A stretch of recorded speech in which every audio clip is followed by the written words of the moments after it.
Alors que Tadej Pogacar s'alignera le 13 avril prochain sur Paris-Roubaix pour la première fois de sa carrière, Thomas Voeckler s'interroge sur ses réelles chances de dominer Mathieu Van Der Poel sur l'un des terrains de jeu préférés du Néerlandais.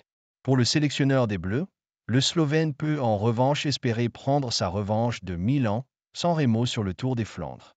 Depuis que Mathieu Van Der Poel a eu le dernier mot face à Tadej Pogacar lors d'un dernier Milan-San Remo épique, tous les fous de vélo se languissent à l'idée de retrouver les deux hommes face à face.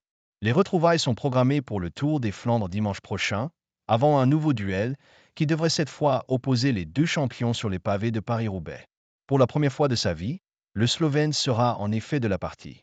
Avec évidemment un seul objectif, célébrer cette première participation par une victoire. Pogacar n'est pas un coureur comme les autres. Il a beau rigoler, faire semblant d'être tête en l'air. Il sait très bien ce qu'il fait. Il sait que Paris-Roubaix, ça sera moins simple à gagner pour lui qu'un Tour de Lombardie, donc il sait qu'il doit se donner le plus de chances possible et peut-être aussi qu'il ne veut pas perdre de temps. Il est en forme pour pouvoir le faire et pouvoir le gagner.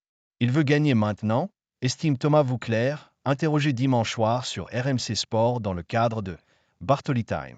Toutefois, entre vouloir gagner et le faire, il y a un gouffre. Le sélectionneur des Bleus est d'ailleurs certain que le triple vainqueur du Tour de France aura beaucoup de mal à priver Van Der Poel d'une nouvelle victoire sur l'Enfer du Nord.